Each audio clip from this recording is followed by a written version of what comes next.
Hi, and we're up and recording. Hi, greetings everybody. As usual, this is Wesley Pepper. Welcome to the Art Lexcia, and to my new listeners and my returning listeners, welcome, welcome. As I say, I appreciate every single one of you, and I appreciate the time you take out to listening to this platform.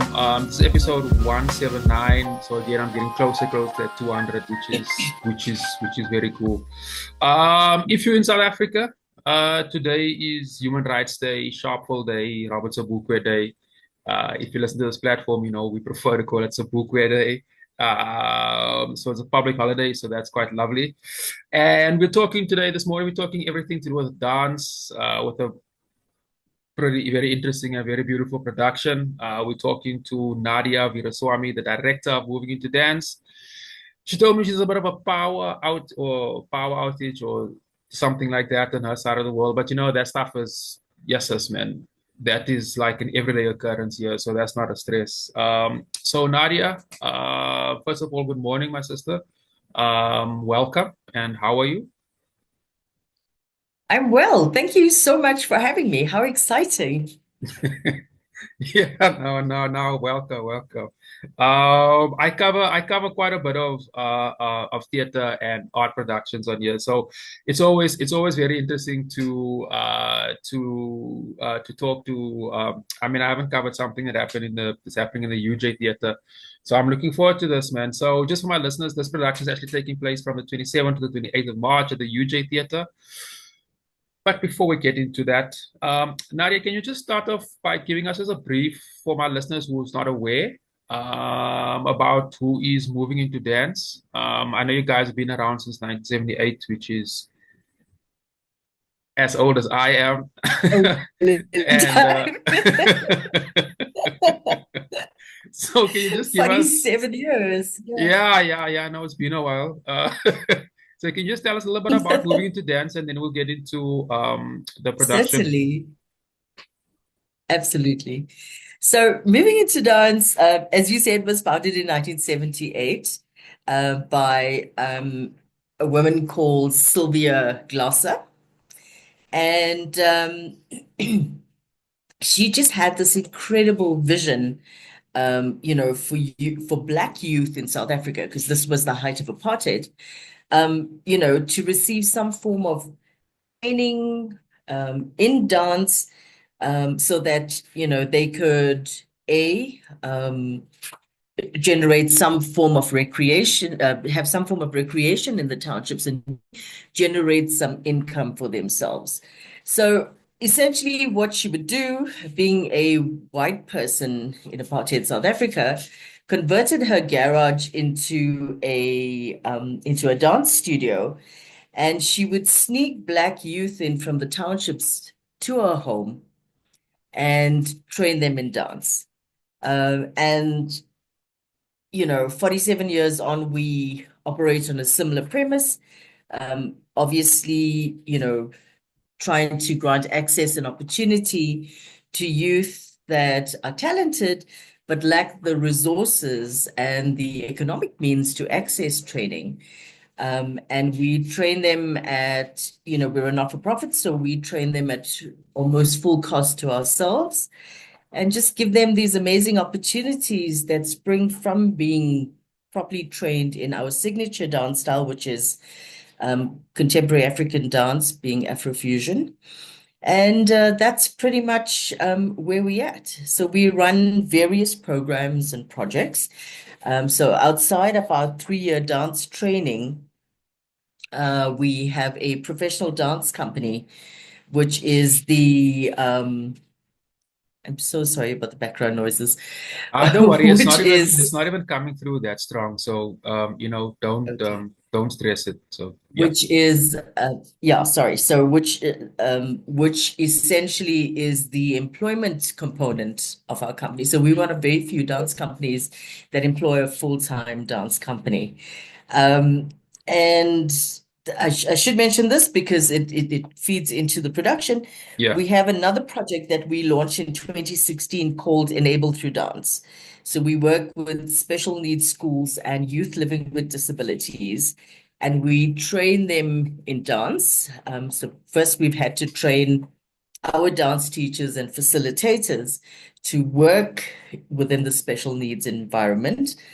And so we work with schools and we just give them access to movement and dance. And at the end of the year, we have a theater production where they get a chance to perform with the lights and the costumes and all the fun stuff. So that's moving into dance in a nutshell. Yeah. Thanks for that. That was nice. And you also mentioned there that has to do with you do a lot of work with disabled people, and I know that leads into the production. So just excuse my pronunciation, and we'll see if I'm pronouncing it correctly. Carmina Burana, is that correct?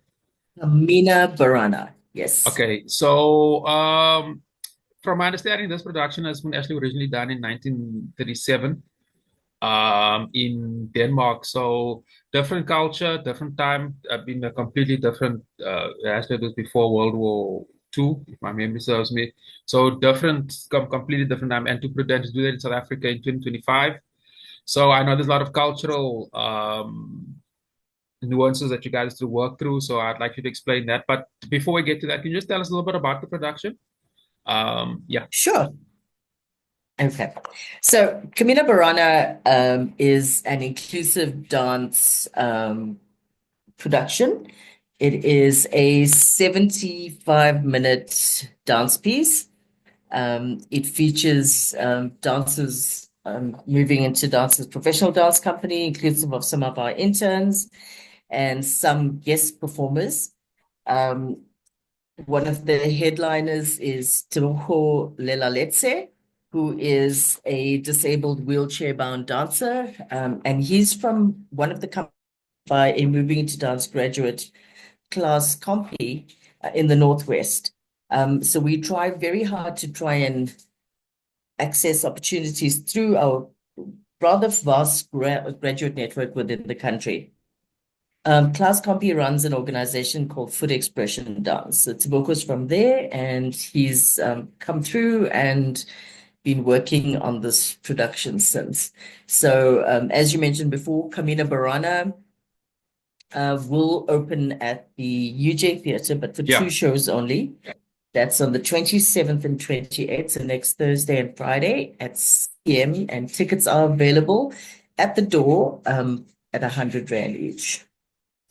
Okay, so like I mentioned, it's the first production took was for some while was first started in 1937.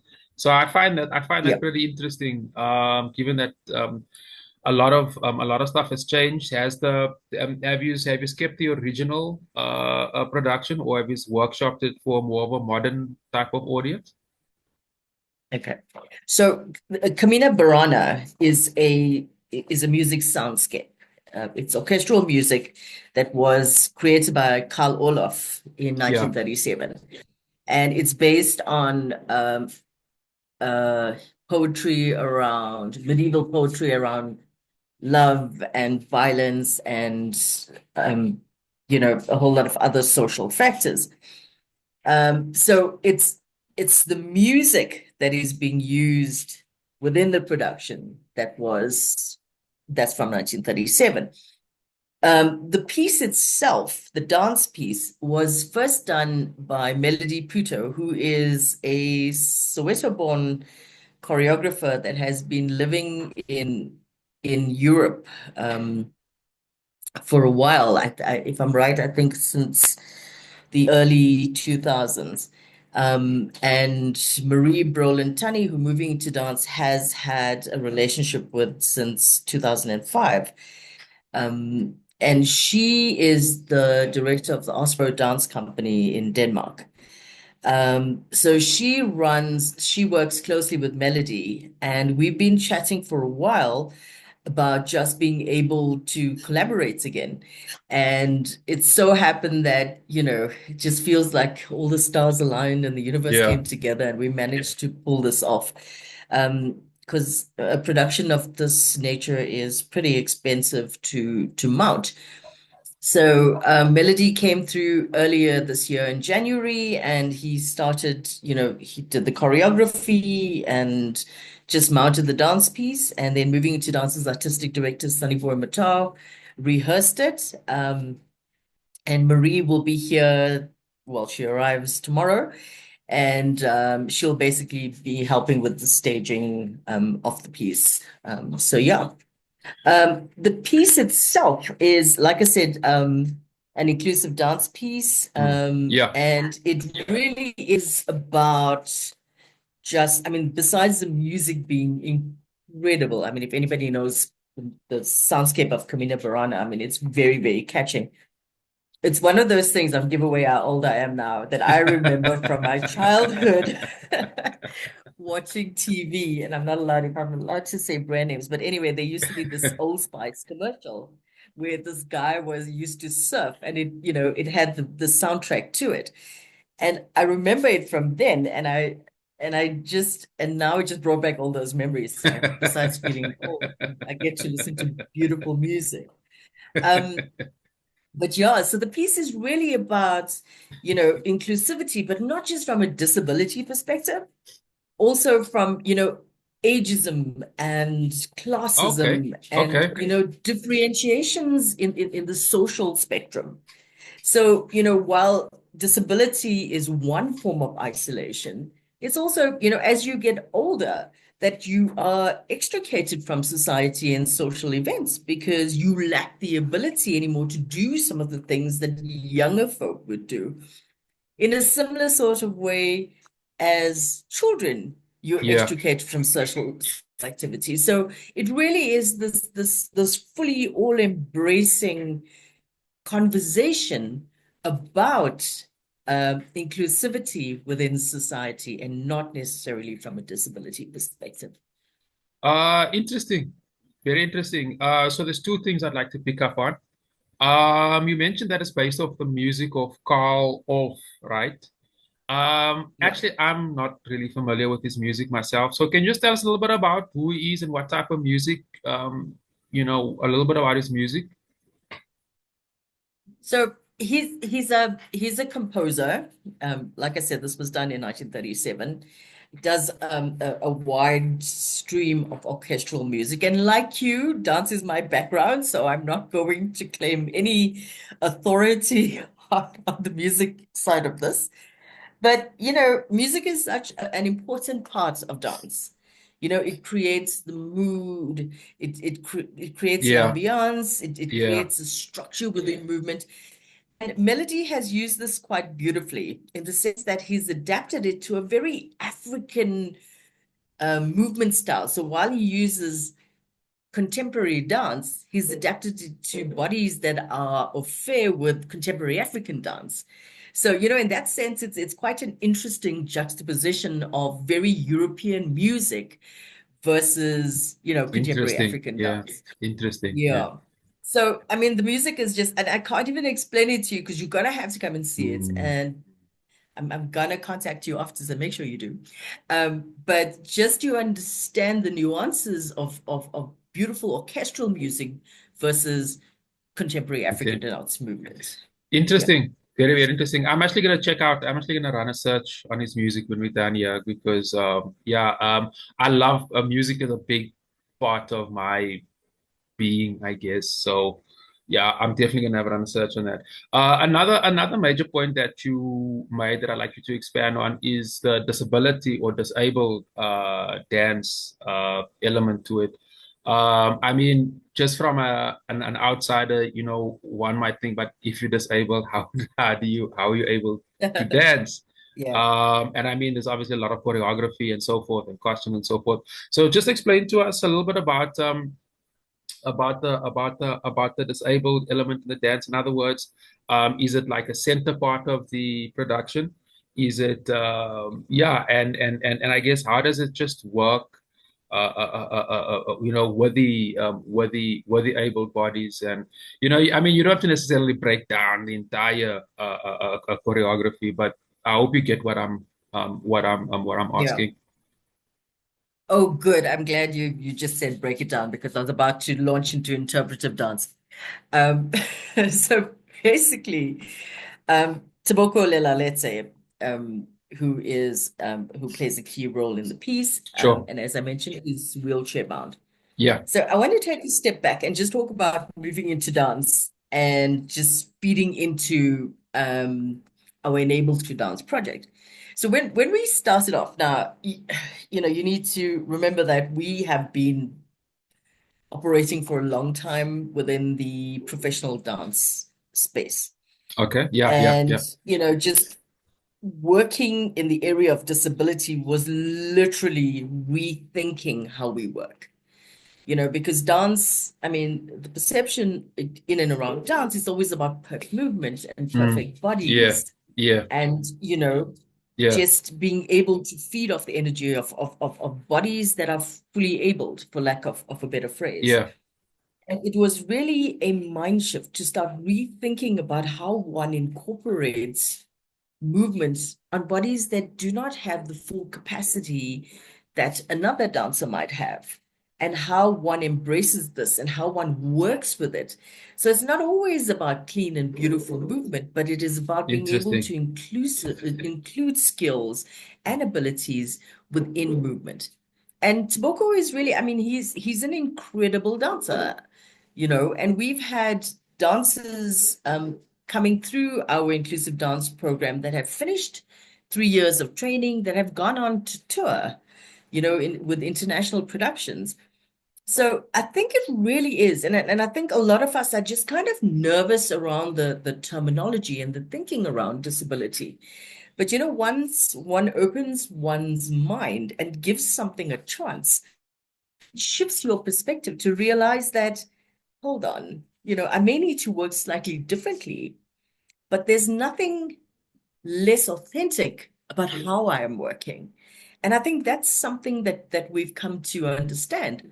Um, I always relate the story, which, in retrospect, I find funny, but originally I did not. So when we started off our Enabled to Dance program, we were in our first year. And we had a dancer that was on crutches because he had some sort of muscular degeneration in his legs. Yeah.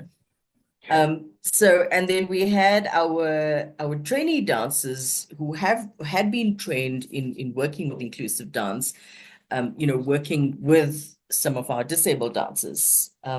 So this young man on crutches was in studio, and they had just had a little bit of a break, but everybody was in studio and they were chatting and whatever. So some of the interns took one of his crutches and started to run around the room with it. And he started to chase after them with his other crutch, and trying to get his crutch back. And I stood there and I watched this. I was horrified because at that point, it was all so new to us. And I kept thinking around the political Yeah. terminology and, Yeah. I hear what's you. allowed and what's not Yeah. allowed. And I was just in a panic. Yeah. So I went back downstairs into my office, and I sat for a moment, and I just thought, and I was like, oh my word, I'm probably going to have to chat with these kids. Sorry, they're young adults, but they're my kids, so I call them Yeah. kids. I Um, hear you. I hear what you're saying. and I was just kind of like, I was a bit horrified. And then, it kind of struck me, hold on, if they were on a playground, somebody would steal somebody's lunchbox Most and run off with probably. it, and that person would, right? So all these kids were doing is embracing him the way they would embrace anybody else. And it just got me thinking that how much more open they were, to just getting on and doing dance, because we're all here to dance. It doesn't matter, whether you're on crutches or whatever, you're a part of us. And and that's when I thought, okay, hold on. We're obviously doing something right. And I'm the one that's just tripping over the political speak around it. Mm. But, the younger people were quite all right with it. So yeah, and that's the thing about this. It's just literally the mind shift. That's interesting because I covered a production last year. The name slipped my mind now. Yeah, slipped my mind. But they were dealing. It was also a dance production. They were dealing with a deaf dancer, which I found very interesting. Yeah. How the deaf dancer sort of interpreted music and then conceptualized that into dance. And like what you were and what they were trying to do or doing, similar to what you guys try to do, is try to break that taboo about Dan or disabled people being being different to everybody. And I know society itself, especially around like CBDs and so forth, there's very little planning to do or access is that I think that's the word for disabled people. Not many ramps. A lot of there's way more stairs than ramps, especially in public transport in particular. Mm. So, and one of the things that I like to champion on this platform is that art is a tool. It's a weapon. It's a tool. So it's very much like you are trying to, or rather, how I get what you're trying to say. What you guys are trying to do with the production is trying to say is trying to comment on something which is quite big in society and is very much missed by I would say the mainstream narrative around everything really, especially in today's crazy world where there's something crazy every single week. So I really get a strong sense of that. So just to add to that, is the disabled community also part of your biggest I mean I'm talking specifically for this production. Is that also part of your biggest demographic that you guys are trying to get through into the doors? Yeah, of course. We try as far as we can. One of the reasons we use the UJ Theatre is it has incredible access. Yeah, it And does. it's a newer theater. Yeah, Other theaters don't. yeah, You end up having to go through the yeah. loading zones and coming through, and it feels quite. By the time you get to the theater, you're kind of like, oh, like Uh, I got in through the back door, yeah. which I'm sure is not a great feeling. I mean, I've done that route in a few theaters before, and you get to the stage and you're like, Mm, because it loses that ambiance of just mm. being able to, gain access from the main entry and, you know, be feel the atmosphere of a pre-production uh, audience. So yeah. Yeah. Access is a But yeah, major we is a major thing. Yeah. yes, it is. So yeah, I mean, we invite the schools we work with, the special needs schools from in and around Johannesburg and Soweto. We work with about 4 different schools. We work with a few other organizations like the Society for the Blind, um, you know, the Johannesburg Hospital School for Autism. So, we have a wide range of audience that we can access. The autism school is a little bit more tricky because, the kids need to be familiar with the environment. So sometimes if we need, if they're really keen on coming to a show, then we try and do a separate run for them, Mm. where they can be accommodated without having to deal with mainstream audiences such that could unsettle them. But yeah, I mean, it would be amazing, to have a vast audience following that is from the disability community. That's very interesting, Because I man. think, Yeah, sorry, yeah. continue. Continue. Then I was just saying that I think it'd be really uplifting to see that what people living with Mm. disabilities are doing out there. Yeah. I was just gonna add on to that point. I think that's also if you look at I would say contemporary entertainment. There's everything for there's entertainment for everybody. And I don't see why theater should be excluded from that one.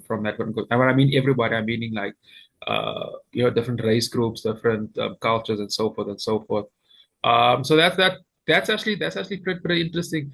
Nadia, you mentioned throughout the conversation about the various people that you guys involved with. I know there's a company from Denmark. I know that you guys involved with and so forth. Can you just tell about all your various stakeholders, the sponsors, companies that you're involved with, and so forth in this production? Sure. So we funded by the National Arts Council and the Presidential Employment Stimulus Fund. And then there's the Danish the Danish Cultural Association, the Embassy of Denmark, and there's Buzz Publicity, who has Mm. very kindly helped us with PR. Bridget van Olle is just Yeah, incredible. yeah. And then we've got sorry, just oh yes. So CE Mobility has kindly come on board and custom made a wheelchair for Toboko. Oh, When he interesting. yeah, when he yeah, when he came through to us, he had one and the wheel kept coming off. And we were, and we Mm. didn't have any with us. We have store crutches, but not wheelchairs. And we wrote to the Northcliffe Rotary, who, assisted by getting his wheelchair repaired, but also giving him one that they had in stock. And then, that saw him through part of the rehearsal process. And then I had sent an email earlier on to CE Mobility, and they responded. And so he came through and he met with them, and they literally custom making a wheelchair for him so that he can dance and move. And that was very exciting. So yeah, we've had a lot of people come on board, including the UJ Theatre, come on board you know, just to assist with this project. Mm. So we were very excited about partnering with different people. No, man, fantastic, man. I just have a sort of a point. This is closing. We're busy wrapping up. Like you was explaining to me, or rather, like as we're talking, I'm actually just thinking, like, yes, man, what world we are living in now? Because in different parts of the world, different. I won't mention names for obvious reasons. These type of inclusive productions are now going to start happening less and less and less, which is Mm, horrible. Which is horrible. yeah. So that's great, man. To see that yes, Africa, we are still so very robust in what we believe in multiculturalism. And like I feel, I'm pretty chuffed to sort of promote events like this on my platform, because I'm also a big champion of those of multiculturalism, inclusivity, and so forth. So that's that's great. That is really great. Just sort of in closing, just to recap, you guys said the production is taking place from the 27th to 28th of March at the UJ Theatre. Can you just give us the various times where you mentioned was it web tickets, where people can get tickets? Can you get tickets at the door, parking, and so forth? Sure. So the great thing about the UJ Theatre is there is ample parking, and it Mm, is so close to the theatre you don't have to walk very far. So you just kind of drive around and come to the back of the theatre, and there's loads of parking. This is the UJ Theatre at the Kingsway Campus in Auckland Park. And if you need some kind of sense of geography, it's very close to the Campus Square Centre. Um, both shows are at 7 p.m. On the 27th and 28th of March. And we are selling tickets at the door, and there are still tickets available because the theater seats over 420 people. So I think we'll be safe to say, unless you decide to come in buses and droves, which is great, still we'll mm. accommodate you. But yeah, 27th and 28th, 7 p.m., UJ Theatre, Auckland Park. Can you give us any social media handles on Moving Into Dance or the various guys that you guys are busy with? So if somebody wants to find out information about, previous productions and so forth and future productions. Sure. All the information is on our website. It's www.midance.co.za. So MI like moving into, and the Mm. word dance.co.za, and Facebook at Moving Into. So yeah, you can definitely find us there. And the rest of our handles, TikTok, Instagram, all of those things are linked to Facebook. Fantastic, man. Nadia, thanks for coming through. If my listeners missed it, this is Sabukwe Day. It's a public holiday today in South Africa, so it's a nice long weekend. So if you are lucky, you should take a rest this weekend. And I mean lucky because not everybody, not everybody is off this weekend. And this is absolutely fantastic, man. I'm definitely going to check out the music of Carl Off. I'm now super interested to know and so I can also get a better understanding of how you guys conceptualize and put this together. And as I said, Yeah. and I mentioned the fact that it's so inclusive, especially of disabled people. I think that's fantastic, given that the rest of the world is So sort of to push back against all of this stuff. So it's good to yeah, be part of something like this, man. Sorry, you wanted to mention thank you. something? No, I was just going to say, when we get off, I'm going to send you a link to a promo video we have so you can fully picture this. Oh, please. Um, Yeah. Can I upload that video to the channel as well? sure, absolutely. Absolutely. I'll send it to you Great, just now. great. I'll definitely do that. Nadia, once again, thanks for coming through, my sister. I will publish this episode early next week. And Fantastic. then what I do is about a week later, I chop the episode up into shorts, which I also have all over the various social media platforms. That's also a very effective way of marketing. Yeah, and all the best for the show. To my listeners, if you guys got this far and you haven't smashed that subscribe button, I would appreciate that. And if you missed any of the information with regards to the festival, I will put all the information in the description below. So Nadia, enjoy the rest of your day. So thank you for coming through. Thank you so much. It was really lovely chatting with you. My pleasure, man. I'll let you know as soon as or I'll let you know when I publish the episode. Fantastic. Thank you, Wesley. Take Have a care, man. lovely Enjoy your day. day. You too, man. Bye bye. Bye.